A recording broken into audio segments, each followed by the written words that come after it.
Buenas tardes, soy el doctor Felipe Lozano Casten, profesor de la maestría en salud ambiental y profesor del Departamento de Salud Pública del Centro Universitario de Ciencias de la Salud de la Universidad de Guadalajara. Me toca presentarles a ustedes al inicio de este curso, las siguientes sesiones, el tema de epidemiología socioambiental. Voy a tratar de explicarlo con unas 25 diapositivas y unos 30 minutos. Bien, ¿qué es la epidemiología y cuáles son sus aplicaciones? Bueno, la palabra epidemiología viene de pi sobre y logos, tratado sobre el pueblo, sobre la población. Eso es lo que se pretende. ¿Y cuáles son sus aplicaciones?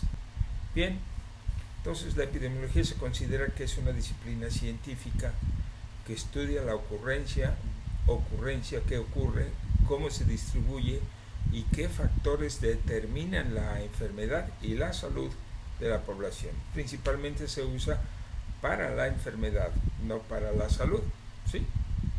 Entonces, es para estudiar los fenómenos morbosos, tanto la enfermedad como la defunción. ¿En dónde? En contextos sociales, en contextos demográficos. La epidemiología depende de la información que se recolecta en un sistema de salud. ¿Esto qué implica? Implica que se recolectan los datos para un sistema de salud, para que el sistema de salud pueda interactuar, ¿sí? Interactuar con programas, proyectos de salud pública. Entonces, bajo este concepto, la OMS define que es el estudio y la distribución, frecuencia y determinantes de los procesos de salud y enfermedad en población humana, aunque habría que entender qué es la vigilancia de la salud y qué es la vigilancia de la enfermedad, o sea, una parte dicotómica, la salud y la enfermedad, pero lo que se hace la epidemiología es la enfermedad y la mortalidad, como dije hace un momento. Bien, ¿qué método se utiliza? Bien, el método epidemiológico clásico, típico, lo que se habla de la epidemiología clásica, es observar, medir, comparar y proponer, o sea, va a describir, va a analizar y explicar y probablemente intervenir a través de la información y los datos que presenta para que un actor profesional de la salud actúe desde la posibilidad de un sistema de salud. Entonces, la epidemiología es para este tipo de estudios sistemáticos de esta distribución de enfermedades en la población, sin intervenir en la exposición, simplemente observa, describe, anota y hace análisis de ese fenómeno. Entonces, son métodos descriptivos de tiempo, lugar y persona, y son métodos analíticos en donde va a hacer estudios transversales de cohortes, de grupos, de casos y de controles, para identificar patrones en casos y en controles, o en individuos sanos y en individuos enfermos, cómo se presenta la enfermedad. La epidemiología genera modelos explicativos, ¿sí?, a través de marcos conceptuales y matemáticos que analizan la distribución, o sea, numera, clasifica, ¿sí?, aglutina todo bajo números, ¿sí?, y hacia análisis estadísticos, hacia análisis de distribución, o plantea el análisis de las causas y los determinantes en esas poblaciones que está estudiando. Eso que pueden ser poblaciones locales, poblaciones estatales o nacionales o mundiales. Estos modelos incluyen pues enfoques tradicionales donde caja negra significa que hay un lugar donde se desconoce y entra este proceso de este modelo buscando una explicación, ¿sí?, y se ubica hacia factores de riesgo, o sea, a una relación causa-efecto y a la posibilidad de que con ese conocimiento se pueda conocer cuál es el riesgo de esas poblaciones, ¿sí?, que tantos pueden estar con la posibilidad de enfermar, que tantos no, y generar certidumbre. Bien, entonces habla de esto que mencioné hace un momento, para predecir brotes, para determinantes sociales que buscan causa de raíz, causa-efecto. Bien, entonces otro concepto dice que se define como la utilización de conceptos, fundamentos y categorías y comportamiento del proceso salud-enfermedad en la sociedad. ¿Sí? Insisto, la enfermedad, en la cual permite mediante el conjunto de actividades obtener la información que he estado explicando a través de una serie de datos y de análisis de datos para explicar el perfil de la población y detectar y prever los cambios que pueden ocurrir a través de un informe semanal, de un informe mensual o anual, o de indicadores endémicos, ¿sí? Que puede estar mencionando cómo esta es la enfermedad a través del tiempo y se hagan los canales endémicos. Estos mecanismos de vigilancia pues sirven para prever, sirven para el apoyo de los servicios de salud, para programar actividades, programar recursos o para tomar decisiones de política en los servicios de salud. Eso es lo que la epidemiología le da para que se haya vigilancia epidemiológica, ¿sí? Y la vigilancia epidemiológica pues es la que permite al sistema o a los tomadores de decisiones decidir dónde asignar recursos o dónde asignar vacunas o dónde asignar programas de cobertura o de mejora de calidad de agua, de los servicios de salud, en fin, lo que de alguna manera se informe. Bien. Y los informes que tradicionalmente, o los modelos de informes en donde se transmite la información para la toma de decisiones a través de la epidemiología y de la vigilancia epidemiológica, pues es a la izquierda este tipo de cuadros en donde habla de las causas, de acuerdo a la clasificación internacional de la enfermedad generalmente, donde da el número y donde hace la distribución, ¿sí? Y la puede hacer por tasas, ¿sí? La puede hacer pues por proporciones y dice, bueno, de cada 100 gentes, de cada 10.000 o de cada 100.000 habitantes, tantos tienen la enfermedad o el fenómeno morboso. De abajo habla de dengue y entonces es un fenómeno similar. Está diciendo cuántos casos se están presentando en la población, cuántos casos sí hay de dengue graves y cuántos casos se han muerto o la mortalidad de dengue. Entonces es descriptivo, otra vez numérico. Y arriba habla del modelo de vigilancia epidemiológica. Con estos datos se hace el modelo o se plantean modelos como el que está arriba, en donde se clasifican los casos probables de dengue hemorrágico, los casos probables de síndrome de choque y los casos confirmados finalmente de dengue, para hacer este tipo de gráficas como la que está abajo. Entonces este es el modelo y esto es lo que hace en general en estos pocos minutos y en estas pocas láminas, lo que hace la epidemiología. Esto se verá con más detenimiento durante el posgrado.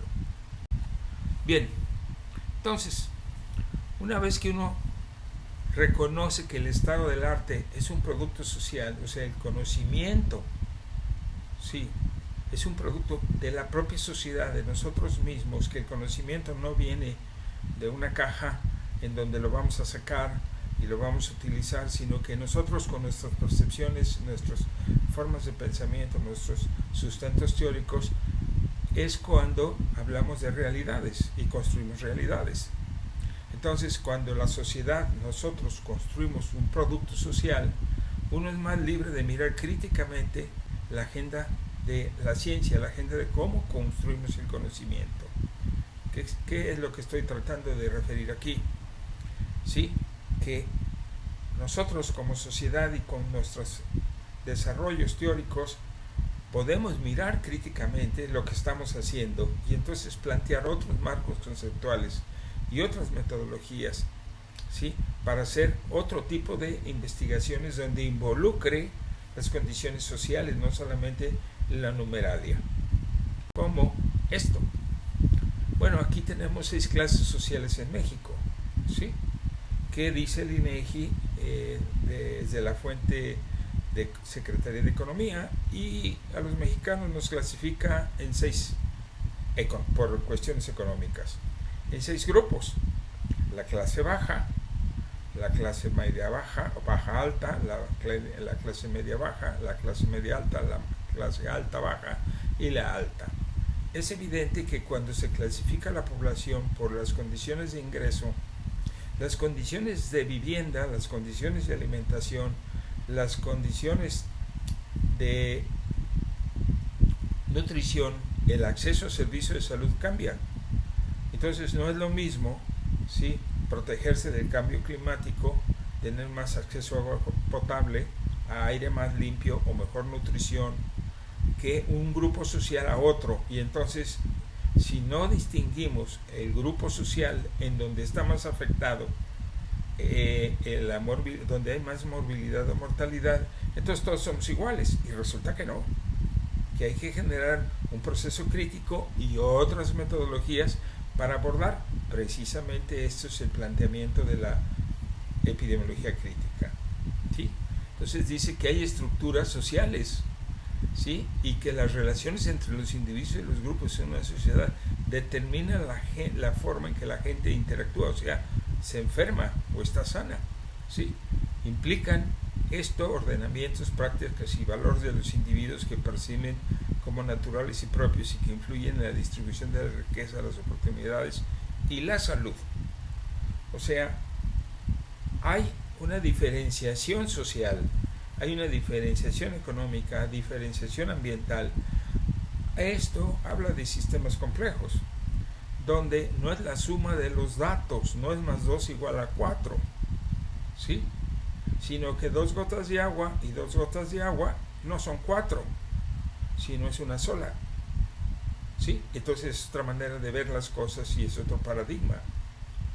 Este es una mirada, de mirar lo que no vemos a la primera, una observación de primer orden, ¿sí?, de mirar a la sociedad desde otra perspectiva, ¿sí? Nosotros miramos la luna y siempre está blanca, pero cuando la miramos del otro lado que no miramos, entonces está la parte oscura y existe, pero no la incluimos, solamente incluimos lo que podemos mirar. Pero nuestro pensamiento no es crítico de decir, hay otras visiones, hay otras caras para ver los fenómenos de salud y enfermedad. Y eso es lo que está planteando hacia atrás.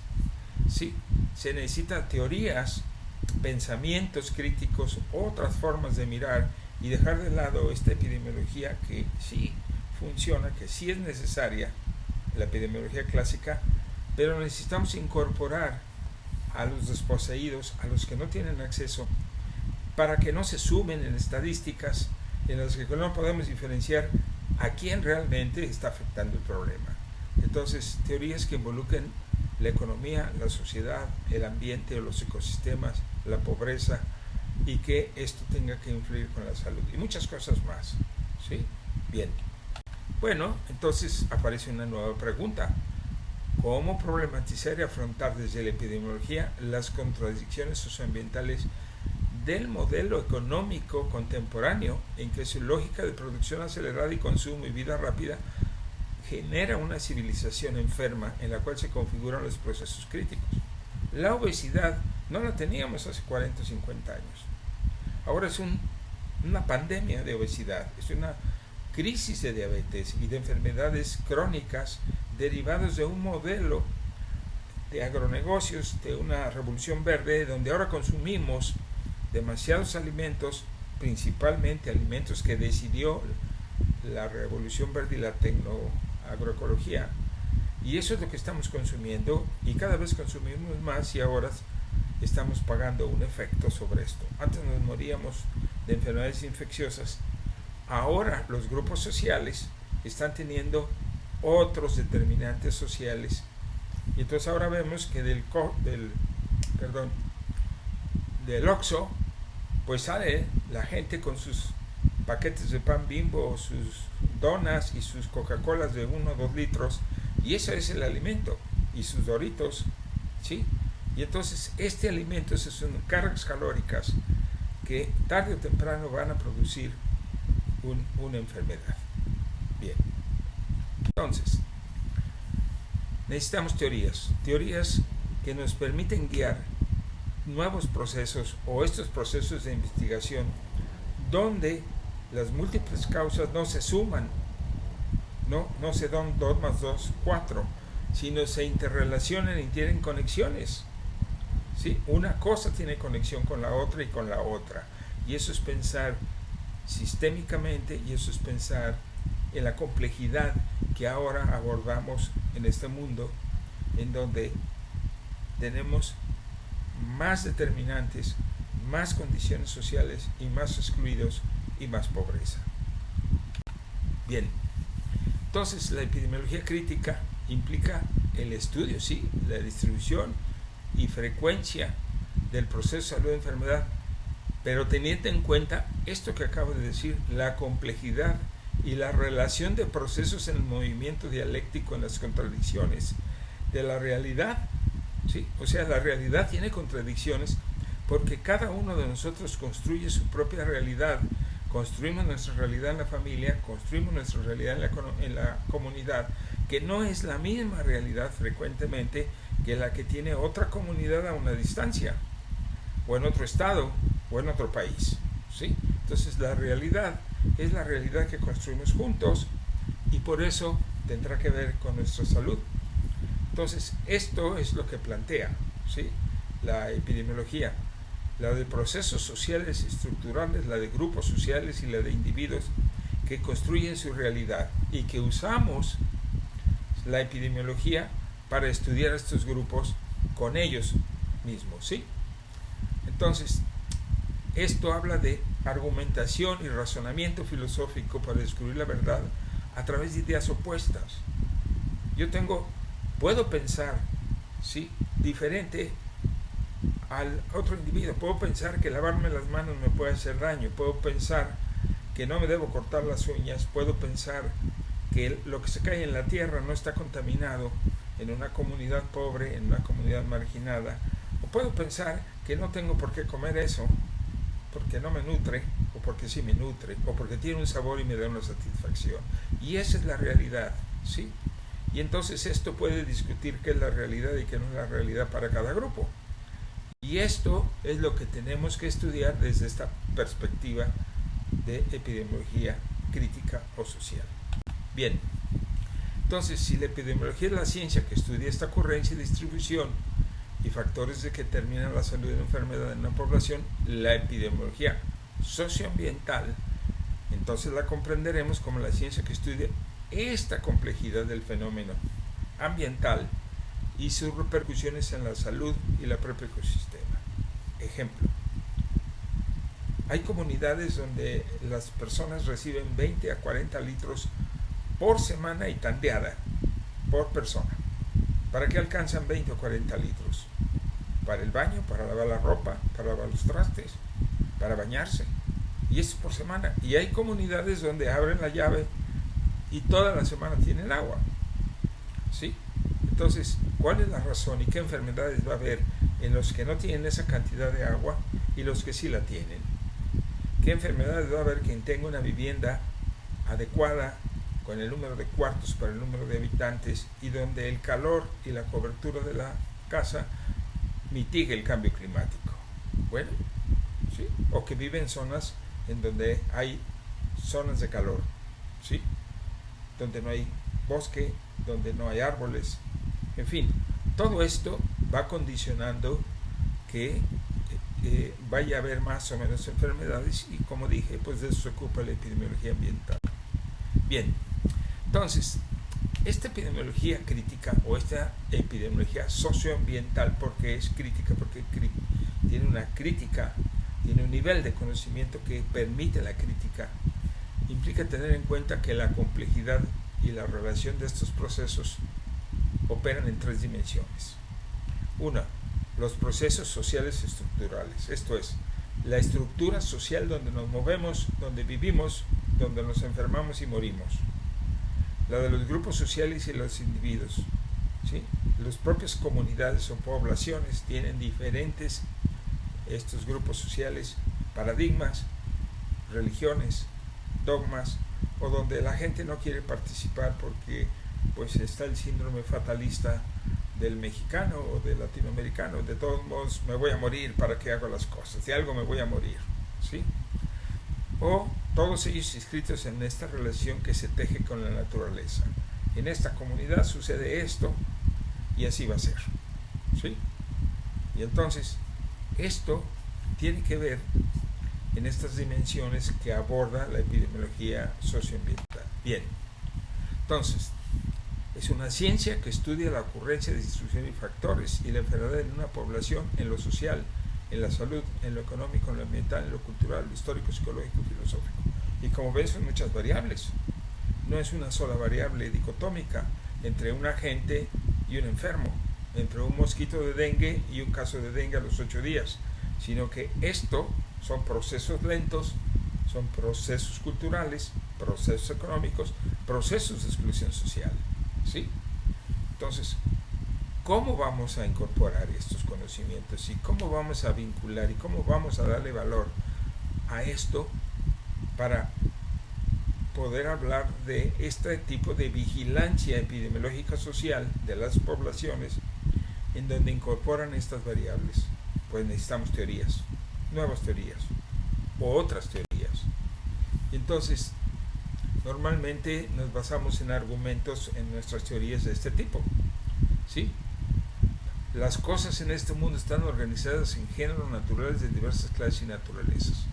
Esta es la creencia que existe un mundo independiente de lo que tú sepas. O sea, esto ya está dado. Hagas lo que hagas, así está, ¿sí? Bueno, esto es frecuente. Esto nosotros, hasta como académicos e investigadores, lo decimos, esto es fijo, esto es así. O tenemos argumentos epistemológicos. ¿Cómo conocer el mundo? ¿Cómo conocer las cosas? ¿Sí? ¿Sí? A las cosas les damos orden a través de teorías creadas por nosotros mismos, por las personas. Nosotros planteamos enfoques teóricos y decimos, esto lo vamos a conocer así. O hay argumentos morales, tenemos argumentos morales o valores, ¿sí? Las cosas, cuando se incluyen dentro de un orden expresivo, pertenecen a un estatus moral. Esto no es moral. Contaminar el agua, como se estuvo recibiendo en Guadalajara, no es contaminación del agua, es injusticia social, no es moral. Que unos tengan agua contaminada y otros no, ¿sí? O un argumento práctico. Todo se lleva a cabo materialmente, ¿sí? En tanto las ciencias sociales como naturales a través de tecnología. Así son las cosas. Entonces 2 más 2 es 4, 5 más 5 son 10 y punto. Es muy práctico y entonces es un proceso donde se generan indicadores solamente.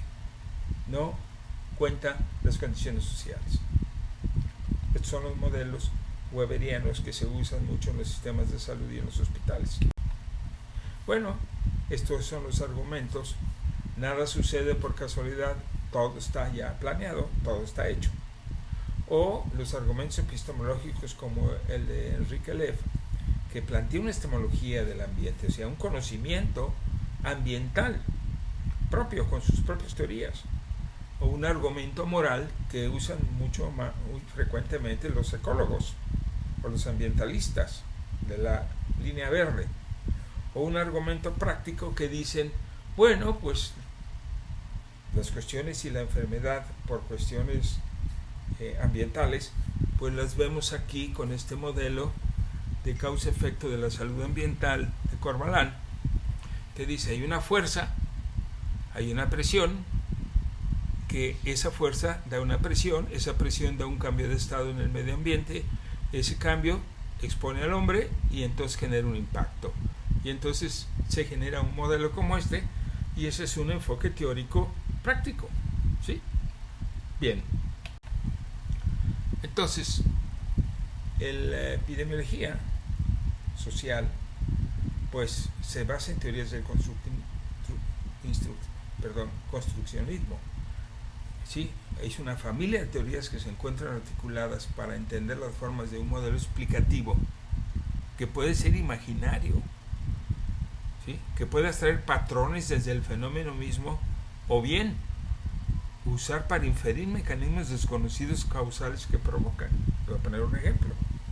Yo estoy platicando con un campesino y él decide cuándo va a sembrar. Y no va a preguntar a un análisis estadístico o no le va a preguntar al meteorólogo cuándo va a llover. Él siembra por percepción, por historia, por conocimiento, y luego ve una nube y uno le pregunta, oye, ¿va a llover? No, no va a llover, esa nube se va a ir para allá y va a llover de aquel lado. Ese es el conocimiento, ¿sí?, que se debe incluir y que habla en este modelo explicativo. ¿Sí? Bien. Entonces, el usuario de una teoría utiliza sus términos para tratar de identificar estos estados de la realidad de la salud ambiental. ¿Sí? Diferentes teorías. ¿Sí? Si las teorías se convierten en el instrumento, tenemos que sumar y medir. Tenemos que usar una teoría causa-efecto, ¿sí? Tenemos que tener una teoría de que hay una contaminación del agua y describir la contaminación. Entonces somos teorías disciplinarias de la física o de la química. Pero ¿por qué esa agua se la toma a unos y por qué a otros no les llega? ¿O por qué la usamos para lavar la ropa y luego esa ropa con pesticidas no la ponemos? Bueno, entonces hay que buscar otras teorías que nos permitan averiguar o estudiar por qué la gente lava la ropa en el lago de Chapala, que hay agroquímicos, luego se la pone porque no tiene agua y luego trasuda y aparecen los agroquímicos en la orina. Así tendríamos que entonces estar hablando de otras teorías que nos permitan esto, estudiar lo económico, lo político, la escultura, la forma de vida de la gente y tener otras explicaciones.